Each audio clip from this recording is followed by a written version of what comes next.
Rajwati academy learning platform के daily current news programme में आपका स्वागत है। डेली करंट न्यूज़ में इस वक्त की सबसे बड़ी खबर है कि फ्रांस के युवा चाइल्ड फ्री होने का ले रहे हैं निर्णय। आखिरकार क्या वजह है कि फ्रांस के युवा चाइल्ड फ्री होने का निर्णय ले रहे हैं और चाइल्ड फ्री होने का निर्णय में क्या तकनीकी उपाय हैं, इसके साथ साथ क्या पर्यावरणीय घटना है, इस सब के बारे में हम लोग जानते हैं। तो चलते हम लोग नेक्स्ट पर। France going to child free to control over population reverse the global warming, यानी कि ग्लोबल वार्मिंग के बढ़ते हुए प्रभाव को कम करने के लिए फ्रांस जो के युवा है वह बच्चे के उत्पादन में अपना अब जो भागीदारी है वह कम कर रहे हैं। यही लिखा हुआ है इस प्रोग्राम में कि France going child free to control over population reverse the global warming. तो चलते हैं हम लोग बाकी के न्यूज़ पर चर्चा कर रहे हैं। ग्लोबल वार्मिंग को कम करने के लिए फ्रांसीसी नागरिक चाइल्ड फ्री होने का निर्णय ले रहे हैं। इसका कारण उन्होंने दुनिया की जनसंख्या का निरंतर बढ़ना बताया है। दुनिया की जनसंख्या करीब 7.8 बिलियन के से अधिक हो चुकी है, जो संसाधनों पर नियंत्रण दबदबा को बढ़ा रही है।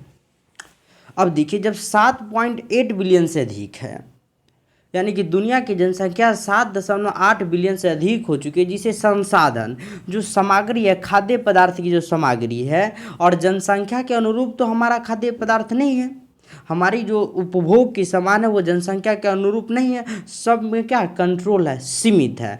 तो इसी पर जो कंट्रोल को बनाने के लिए जनसंख्या खाद्य संरक्षण, इसके अलावा मृदा संरक्षण को बनाने के लिए फ्रांस के युवा जो है अत्यधिक जो जनसंख्या नियंत्रण पर ध्यान दे रहे हैं और उन्होंने चाइल्ड फ्री होने का निर्णय लिया है।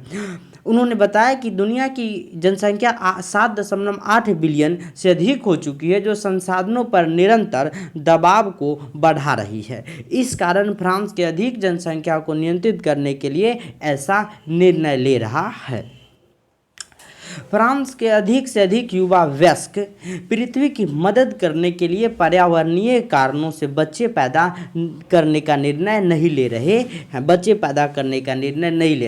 पृथ्वी के पर्यावरणीय कारण में हो जाता है ग्लोबल वार्मिंग, यानी कि वह हमारे वायुमंडल में कार्बन डाइऑक्साइड, मीथेन इत्यादि गैसों के अत्यधिक उत्सर्जन से वायु प्रदूषित हो गया, जिसे पृथ्वी के तापमान लगातार बढ़ रही है, और उसके संरक्षण में, उसके कंजर्वेशन में जो क्या हमें कम मात्रा में गैसों का उत्पादन करना होगा, कम क्लोरीन गैस का उत्पादन करना होगा। इसलिए फ्रांस के युवा जो क्या कर रहे हैं और बच्चे के जो प्रोडक्शन में अपना भागीदारी को अब कम कर रहे हैं। कम जन्म दर को बढ़ावा देने के लिए 2009 में एक संगठन डेमोग्राफी रिस्पॉन्सिबल स्थापित किया गया था। इस संगठन के अध्यक्ष डेनिस गार्नियर के मुताबिक पिछले 10 वर्षों में बच्चे न होने के बारे में बात करना बहुत आम हो गया है। डेनिस गार्नियर का कहना है कि फ्रांस में पिछले 10 जो वर्ष में है बच्चे न होने के वह आम बात हो चुकी है। जैसे कि कुछ परिवारों में होता है बच्चे न होते तो काफ़ी चिंतित हो जाते हैं, लेकिन वहाँ अब आम बात हो चुका है कि बच्चे का प्रोडक्शन अब बहुत कम मात्रा में हो रहा है। डेनिस गार्नियर ने कहा कि हमारी आबादी पहले से ही 7.8 बिलियन है, यानी कि डेनिस गार्नियर के कहना हमारी आबादी यानी कि हमारी पूरी पृथ्वी की आबादी, ना कि फ्रांस की आबादी, ठीक है। कह रहा है कि डेनिस गार्नियर ने बताया कि हमारी आबादी पहले से ही 7.8 बिलियन है और 2022 या 23 तक हम 8 बिलियन तक पहुंच जाएंगे। जिन लोगों ने चाइल्ड फ्री होना चुना है वे ऑनलाइन वीडियो या कमेंट में अपने भविष्य को चिंता जता रहे हैं। अब जानते हैं, देखिए कि ग्लोबल वार्मिंग के बारे में अब हम लोग जानते हैं कि क्या है ग्लोबल वार्मिंग। वायुमंडल में green house gas methane, carbon dioxide oxide और क्लोरोफ्लोरोकार्बन यानी कि CFC के बढ़ने के कारण पृथ्वी के औसतन तापमान में होने वाली बढ़ोतरी को ग्लोबल वार्मिंग कहा जाता है। इसकी वजह से जलवायु परिवर्तन भी होता है। तो आज के डेली न्यूज कार्यक्रम में इतना ही। देश दुनिया की खबरों को जानने के लिए सब्सक्राइब करें राजवती एकेडमी लर्निंग प्लेटफॉर्म को।